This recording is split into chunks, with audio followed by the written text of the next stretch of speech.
चलिए नमस्कार, good morning आप सभी को। सुबह के 6 बज चुके हैं और आज की हमारी करंट अफेयर की क्लास लाइव हो चुकी है। तो आप लोग सभी जुड़ जाएंगे और डेली सुबह 6 बजे होती है अपनी करंट अफेयर की क्लास। तो आप लोग चैनल को सब्सक्राइब करके बेल को जरूर प्रेस करके रख लें ताकि हर एक क्लास का नोटिफिकेशन मिल जाए। और आज है 31 अक्टूबर, तो हम देखेंगे 31 अक्टूबर से बनने वाले जितने भी करंट अफेयर के क्वेश्चन होंगे तो उन सबको हम आज देखते हैं।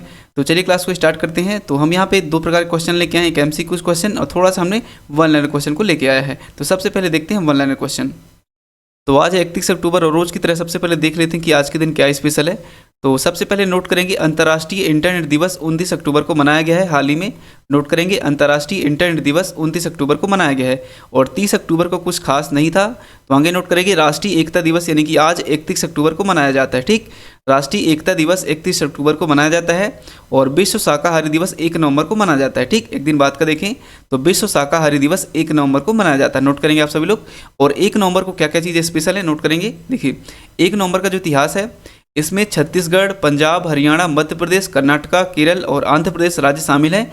और ये सातों राज्य जो हैं 1 नवंबर को अपना स्थापना दिवस मनाते हैं। नोट कर लेंगे 1 नवंबर को छत्तीसगढ़, पंजाब हो गया, हरियाणा, मध्य प्रदेश, कर्नाटक, केरल और आंध्र प्रदेश, ये सातों राज्य जो हैं 1 नवंबर को अपना स्थापना दिवस मनाते हैं। ठीक, चलिए अब आ जाते हैं MCQ की ओर। तो आज का पहला क्वेश्चन है, आप सभी लोग बताएंगे एंड नोट भी करेंगे। देखिए चलिए, तो पहला क्वेश्चन है, भारत के चुनाव आयोग ने किसे अपना राष्ट्रीय आइकन नियुक्त किया है। तो नोट करेंगे भारत के चुनाव आयोग ने हाल ही में राजकुमार राव को अपना राष्ट्रीय आइकन नियुक्त किया है। ठीक, राजकुमार राव को अपना राष्ट्रीय आइकन नियुक्त किया है। और थोड़ा सा डिटेल में देखेंगे। देखिए भारत निर्वाचन आयोग की स्थायी संवैधानिक निकाय है।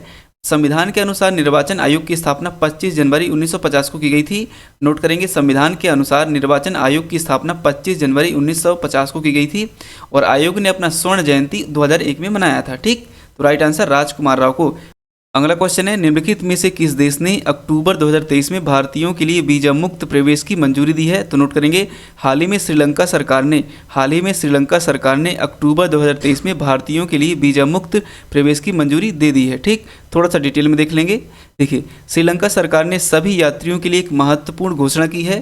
श्रीलंका ने पायलट कार्यक्रम के तहत मंगलवार को भारत हो गया, चीन, रूस, मलेशिया, जापान, इंडोनेशिया और थाईलैंड के यात्रियों के लिए वीजा मुक्त प्रवेश की मंजूरी दे दी है। ठीक, वहीं आगे नोट करेंगे हेनले एंड पार्टनर्स द्वारा पेश की गई नवीनतम रिपोर्ट से पता चलता है कि भारतीय पासपोर्ट की ताकत जो है 2022 के 87वें स्थान से बढ़कर 2023 में 80वें स्थान पर पहुंच गई है, जिससे धारकों को 57 देशों में वीजा मुक्त पहुंच मिल गई है। ठीक, तो श्रीलंका बिल्कुल बी इज राइट आंसर। चलिए अगला क्वेश्चन देखेंगे। अगला क्वेश्चन कह रहा है, हाल ही में प्रगति बैठक के 43वें संस्करण की अध्यक्षता किसने की है। तो नोट करेंगे हाल ही में प्रगति बैठक के 43वें संस्करण की अध्यक्षता PM नरेंद्र मोदी ने की है। ठीक, PM नरेंद्र मोदी ने प्रगति बैठक के 43वें संस्करण की अध्यक्षता की है। और थोड़ा सा डिटेल में देखेंगे। इस बैठक में कुल 8 परियोजनाओं की समीक्षा की गई है, जिसमें 4 परियोजनाएं जो हैं ये जल आपूर्ति सिंचाई संबंधित है और 2 राष्ट्रीय राजमार्गों से संबंधित है और 2 जो हैं अन्य रेल और मेट्रो कनेक्टिविटी से संबंधित है। ठीक, तो PM नरेंद्र मोदी ने प्रगति बैठक के 43वें संस्करण की अध्यक्षता की है। ठीक, चलिए अगला क्वेश्चन देखेंगे। अगला क्वेश्चन है, राष्ट्रीय स्तर का सरस आजीविका मेला 2023 हरियाणा में किस स्थान पर होगा। तो नोट करेंगे राष्ट्रीय स्तर का सरस आजीविका मेला 2023 का हरियाणा में गुरुग्राम में होगा। हरियाणा के गुरुग्राम में होगा। थोड़ा सा डिटेल में देख लेंगे। राष्ट्रीय स्तर का सरस आजीविका मेला 2023 यानी कि आज हरियाणा के गुरुग्राम में शुरू होगा और गुरुग्राम के लेजर वैली ग्राउंड में आयोजित होने वाला 17 दिन का यह मेला 11 नवंबर तक जारी रहेगा। ठीक, 11 नवंबर तक जारी रहेगा। तो नोट कर लेंगे राष्ट्रीय स्तर का सरस आजीविका मेला 2023 का हरियाणा में गुरुग्राम में होगा। ठीक, चलिए अगला क्वेश्चन देखेंगे। अगला क्वेश्चन है, अक्टूबर 2023 में US हाउस स्पीकर के रूप में किसे चुना गया है। तो नोट करेंगे हाल ही में अक्टूबर 2023 में US हाउस स्पीकर के रूप में माइक जॉनसन को चुना गया है। ठीक, माइक जॉनसन को हाउस स्पीकर के रूप में चुना गया है। अगला क्वेश्चन देखते हैं। अगला क्वेश्चन है, निम्नलिखित में से किस एजेंसी ने ऑपरेशन चक्र सेकंड लॉन्च किया है। तो नोट करेंगे हाल ही में CBI एजेंसी ने ऑपरेशन चक्र सेकंड लॉन्च किया है। थोड़ा सा इसका डिटेल में देखेंगे। देखिए CBI अंतर्राष्ट्रीय स्तर का एक ऑपरेशन चक्र सेकंड चला रही है, जिसके चलाते अब तक वो 76 अलग अलग ठिकानों पर छापेमारी कर चुकी है। ठीक, केंद्रीय जांच एजेंसी CBI इस समय अंतर्राष्ट्रीय रूप से साइबर अपराध को खत्म करने के लिए ऑपरेशन चक्र सेकंड चला रही है। ठीक, तो इसका राइट आंसर CBI। नोट कर लेंगे इसको और बाकी का स्क्रीनशॉट ले लेंगे। चलिए अगला क्वेश्चन देखते हैं। अगला क्वेश्चन है BCCI ने भारतीय महिला क्रिकेट टीम का मुख्य कोच के रूप में किसे नियुक्त किया है? तो हाल ही में BCCI ने भारतीय महिला क्रिकेट टीम का मुख्य कोच के रूप में आमोल माजुमदार को नियुक्त किया है। ठीक, आमोल माजुमदार को नियुक्त किया है। और थोड़ा सा इसका डिटेल में देख लेंगे। देखिए, भारतीय क्रिकेट कंट्रोल बोर्ड BCCI का जो मुख्यालय है मुंबई में स्थित है, मुंबई के वानखेड़े स्टेडियम में स्थित है। और BC के वर्तमान अध्यक्ष कौन है, नोट करेंगे। तो BC के वर्तमान अध्यक्ष हैं CK खन्ना। ठीक, BC के वर्तमान अध्यक्ष हैं CK खन्ना हाल ही में। और नोट करेंगे अमिताभ चौधरी जो हैं BC के सचिव हैं। ठीक, जबकि राहुल जौहरी इस संगठन के CEO हैं। ठीक, तो BC के CEO कौन हुए, राहुल जौहरी। ठीक, चलिए अगला क्वेश्चन देख लेते हैं। अगला क्वेश्चन है केंद्र शासित प्रदेश जम्मू कश्मीर ने अपना विलय दिवस किस संस्करण में मनाया है?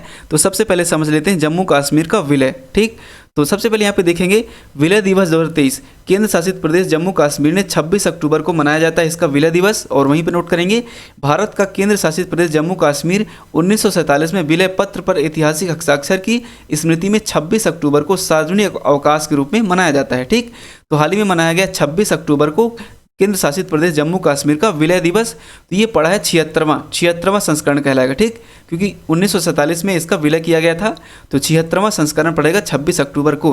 तो राइट आंसर सी, बिल्कुल। केंद्र शासित प्रदेश जम्मू कश्मीर ने अपना विलय दिवस 76वां संस्करण मनाया है, जो कि 26 अक्टूबर को मनाया जाता है। ठीक, चलिए अब अगला क्वेश्चन देखते हैं।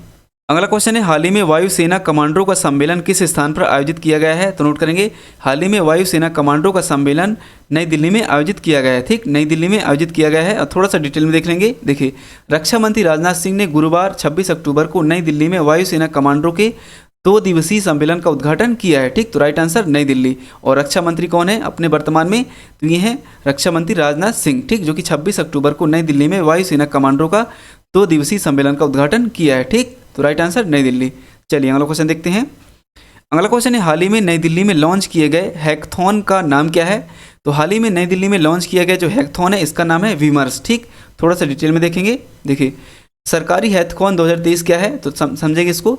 स्मार्ट इंडिया हैकथॉन 2023 में राष्ट्रव्यापी पहल है जो छात्रों को हमारे दैनिक जीवन में आने वाली कुछ गंभीर समस्याओं हल करने के लिए एक मंच प्रदान करती है और इस प्रकार से उत्पाद नवाचार की संस्कृति और समस्या समाधान की मानसिकता को विकसित करती है। ठीक, तो हाल ही में नई दिल्ली में लॉन्च किया गया जो हैकथॉन है इसका नाम है विमर्श। ठीक, चलिए अब अगला क्वेश्चन देखेंगे। अगला क्वेश्चन है अक्टूबर 2023 में नई दिल्ली में अर्बन मोबिलिटी इंडिया कॉन्फ्रेंस का कौन सा संस्करण शुरू हुआ है? तो नोट करेंगे हाल ही में अक्टूबर 2023 में नई दिल्ली में अर्बन मोबिलिटी इंडिया कॉन्फ्रेंस का 16वां संस्करण शुरू हुआ है। ठीक, 16वां संस्करण शुरू हुआ है। और थोड़ा सा इसका डिटेल में देखेंगे। 16वें अर्बन मोबिलिटी इंडिया सम्मेलन और प्रदर्शनी 2023 यह कार्यक्रम आवासन एवं शहरी मामलों के मंत्रालय द्वारा शहरी परिवहन संस्थान के माध्यम से Delhi metro rail corporation limited के सहयोग से 27 से 29 अक्टूबर 2023 तक Manekshaw centre parade road Delhi cantt Nai Delhi में आयोजित किया गया है। ठीक, तो राइट आंसर 16वां संस्करण अक्टूबर 2023 में नई दिल्ली में अर्बन मोबिलिटी इंडिया कॉन्फ्रेंस का 16वां संस्करण किया गया है। ठीक, चलिए अगला क्वेश्चन देखते हैं। अगला क्वेश्चन है हाल ही में वैश्विक शिक्षक पुरस्कार 2023 के लिए किसे चुना गया है? तो नोट करेंगे हाल ही में वैश्विक शिक्षक पुरस्कार 2023 के लिए दीप नारायण नायक को चुना गया है। ठीक, दीप नारायण नायक को चुना गया है। और थोड़ा सा इनके बारे में डिटेल में देख लेते हैं। तो देखिए, पश्चिम बंगाल के एक समर्पित शिक्षक जिनका नाम है दीप नारायण नायक ने प्रतिष्ठित वैश्विक शिक्षक पुरस्कार 2023 के लिए शीर्ष 10 फाइनलिस्टों में से इनका नाम है। ठीक, और नोट करेंगे global teacher prize Varkey foundation द्वारा पेशे में उत्कृष्ट योगदान देने वाले शिक्षक को वार्षिक 1 मिलियन अमेरिकी डॉलर का पुरस्कार दिया जाता है। ठीक, तो नोट कर लेंगे वैश्विक शिक्षक पुरस्कार में क्या दिया जाता है? 1 मिलियन अमेरिकी डॉलर का पुरस्कार दिया जाता है। और कौन देता है? Global teacher prize Varkey foundation के द्वारा। ठीक, तो राइट आंसर दीप नारायण नायक। अगला क्वेश्चन है हाल ही में इंडिया मोबाइल कांग्रेस के 7वें संस्करण का उद्घाटन कहां पर किया गया है? तो नोट करेंगे हाल ही में इंडिया मोबाइल कांग्रेस के 7वें संस्करण का उद्घाटन न्यू दिल्ली में किया गया है। ठीक, न्यू दिल्ली में किया गया है। थोड़ा सा डिटेल में देखेंगे।